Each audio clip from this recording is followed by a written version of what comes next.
right now in Syria, we're going to see Israel normalize ties with the Jolani regime. Okay? Obviously, everyone who warned about this or forewarned about this was called an Assadist and a conspiracy theorist and a crackhead and whatever. Lo and behold, here we go. And by the way, the same thing with that pipeline with Qatar and Turkey. And then 3 days after Assad is gone, the Turkish energy minister confirms that, yeah, we might build a pipeline, right? So now they're openly saying this in the White House, in Yedioth Ahronot, which is this Israeli outlet, Ynet. So basically, Syrian sources confirm we're in talks with Israel. And speaking of which, these are not the first talks in general. These talks are specifically about normalization, but they've been traveling back and forth. Syrian officials, or so-called officials. I mean, remember, no one elected these people. They self-declared themselves the government. But don't worry, Assad was a dictator. They're totally democratic. These people have been traveling back and forth to the Israelis, talking to them in the Gulf, the Arab kingdoms in the Gulf, in so-called quote-unquote Israel itself. And, the Israelis, of course, have free reign inside of Syria. I mean, just today, literally today, on Sunday, June 29th, there was an article I saw about Israelis kidnapping a bunch of people inside of Syria and then taking them over back across the quote-unquote border for questioning. So, they're acting like it's an extension of the colony, and that's of course their ultimate goal. And Smotrich himself said that they want to extend it all the way to Damascus, and of course they'll take much more than that. So let's read a bit about this. So discussions about a potential Israel-Syria agreement continued in Arab media Saturday. London-based Saudi newspaper Sharq al-Awsat, which means the Middle East, published an article titled "Is Syria ready for peace with Israel?" No, but who's asking Syria after all?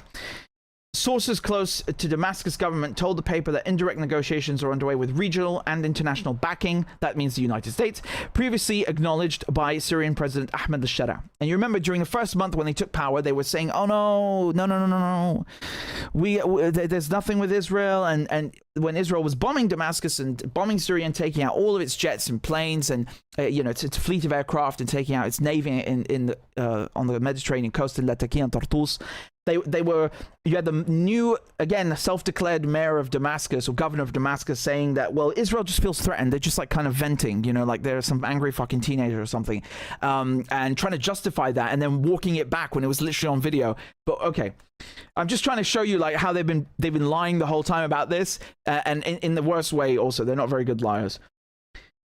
This is hilarious, right? This is hilarious. Quote, Syria demands an end to Israeli attacks. You don't demand anything with Israel, okay? In this case, anyway. You don't demand anything. No, you are dictated to, okay? That's the reality. But I'll continue to indulge the nonsense in the quote. Syria demands an end to Israeli attacks and incursions into its territory and seeks a return to the 1974 disengagement agreement. Israel aims to establish a new buffer zone and a security deal paving the way for future comprehensive peace is likely. So when they say a buffer zone, that means we want to steal more land, and they've already fucking done it. So honestly, what kind of deal is that if they've already taken what they want? You're not really making a deal then, are you? You're being dictated to, as I just outlined. And keep in mind the area that they took in the Golan Heights. So they were already occupying most of it from 67 until now. And then after December, they took an area twice the size of Gaza in addition. And that includes, of course, Mount Haramon, which is the highest peak in Syria. Okay, it's about 2,000 meters altitude and lets you see not all of Syria, but most of Syria and Lebanon and Palestine. Gives you extraordinary surveillance and intelligence capabilities. It's a very, very important strategic asset to have. It's the most important place perhaps in all of Syria, not in terms of resources, but in terms of intelligence gathering and surveillance and so on. So, of course, they mentioned the Abraham Accords. Those are the things that the deals or deal that Trump put forward, where he brought, or shall we say, brought, Bahrain and the UAE to the table with Israel. But when we say that, they already had ties with each other anyway. It was just under the table, right? He basically just made it public. That's all that happened. And then of course Sudan and Morocco were brought into the fold as well, and now they're going to add Syria. And you can see how bit by bit across the last couple of decades, they started with Egypt and Jordan, and then they went with the Abraham Accords. That was the next big step, and Saudi Arabia will probably be I don't know, the next after that. And forget Palestine for a second, because that's a bit more complex, but basically they've tried one by one through force, or only through force, really. They've had to, because when you tell Egypt, we're going to cut off your food and your water, I mean, is that really being diplomatic? Hardly. It's basically threatening force. So they've tried through force or threatening force to force Arab countries into accepting Israel. And most people in these countries don't want any ties with Israel. Morocco, for example, basically the deal was that the United States will recognize their dominion over the Western Sahara, and then Israel will sell them a bunch of spy satellites and cyber weapons and so on. And Israeli diplomats at one point couldn't even find apartments because everyone would refuse to lease them or rent out an apartment to them. Can you imagine? As soon as they found out that they're Israeli diplomats, they're like, fuck that. And that should give you an idea of the kind of public sentiment that people have, despite whatever you may hear in the media about normalization and Abraham Accords and this kind of stuff. Now, with Syria, I don't think don't expect anyone to go and throw up their arms and start a revolution now and go wild because, oh my God, how can we normalize with Israel? No one is going to give a crap. I can guarantee you. You know why? Because people are tired of the war. And honestly, that's a pathetic excuse if you ask me. And it's very easy for me to say, of course, but everyone who's Syrian was affected by the war. But I'm just telling you the reality as it is, okay? Because nothing, if these people were allowed to come to power, right, these Al-Qaeda scumbags, then nothing is going to change, right? There was no outcry, there was no public outrage about that. People they had enough of the sanctions and the war, and that's why these things work. That's why they use force, and they threaten the use of force against these countries in order to force them to capitulate and accept being occupied, or accept having so-called ties thrusted upon them to serve whatever purpose it is that the empire currently or plans to have. Now, Syria has been a hub for Palestinian resistance for a long time. There have been ups and downs where, sometimes the Syrian government was not okay with the strategy that Palestinians were adopting, and, they had fights with them and all this kind of crap. But most of the time, roughly, since, the day that the Israelis, the Zionists declared their stolen colony, Syria was, at the forefront of that fight against Zionism in 48 and onwards. And it also provided the kind of powers and resources and assets that a state actor has access to, whether that's diplomatic cover, whether that's money, whether that's infrastructure, etc., to the Palestinians, to the point that you had several Palestinian groups throughout history based in Damascus, and up until recently, I believe PIJ was one of them.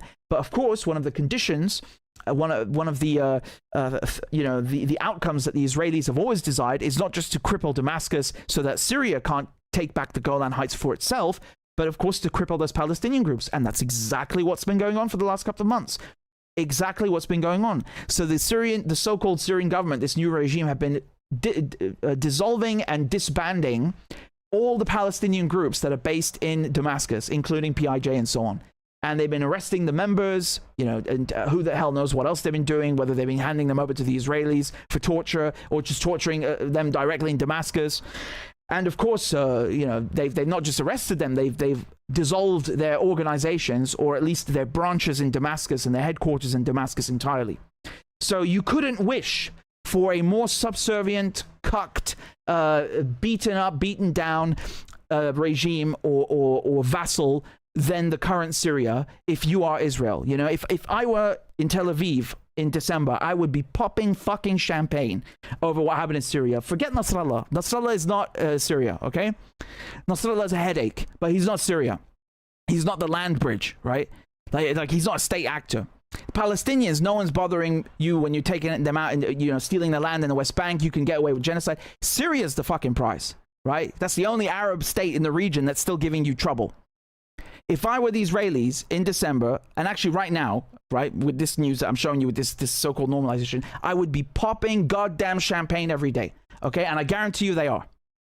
That is how big and how massive this is. This is probably the biggest win since, I don't know, since they got Egypt to normalize, right? And you could, of course, then also talk about the Gulf, but that's not really, you know, it's been semi-official. It's much nicer to have it out in the open. And then it's like, well, fuck you, what are you going to do now, right? Either way, this is a massive win for the Israelis. This is what I talk about when I say strategic victory, okay? Because you're getting the oil, you're getting the gas, you have unfettered access to the airspace. So if you want to go bomb Iran, who's going to stop you? Who's going to stop you? Literally, look what happened in the last 2 weeks. That airspace is yours, just like Jordan's airspace is yours, just like Lebanon's airspace is yours. You want to go and steal you want to go and steal gas from the Mediterranean Sea? Now also, who's going to stop you? You want to go and build a new surveillance base or expand your surveillance operation on Mount Haramoun? Who's going to stop you? Go right ahead. You want to steal more land from Syria? Go right ahead.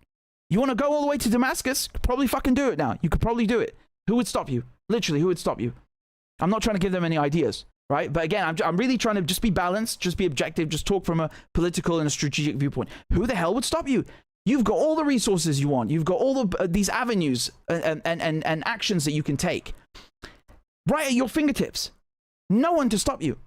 And now you've also cut off weapons to Hezbollah, and you've also you've put a massive dent into Iran's regional capabilities, you know, not this malign bullshit that like said, let's talk, you know, let's speak objectively and clearly. You've put a massive dent into their posture, their regional posture.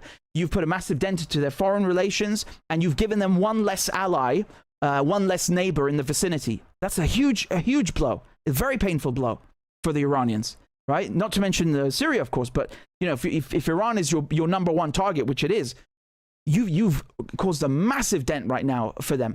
And of course, you know, you've also helped the Americans. The Americans don't want this Belt and Road initiative with the new Silk Road. So now you fucked China from getting access to the Mediterranean Sea. Yeah, you got railway. You can ship goods from China all the way to Iraq. Good for you. And how you get them to the Mediterranean Sea? Through Gaza? Through Beirut? With what port? They don't have any infrastructure. It's gone. Oh, through Syria? Yeah, Syria's also gone. Guess your only solution now is Tel Aviv. So you better come through our stuff now and pay us, right? If you come at all. So it's a win-win for the Americans and Israelis. Do you see like what a gold mine of possibilities and victories taking Syria presents, just from a geographical point of view, an economic point of view, an intelligence point of view. Every fucking domain you can think of, it's a massive win. And not to mention their whole Greater Israel project, where they want to steal that land for their whole nutjob colony.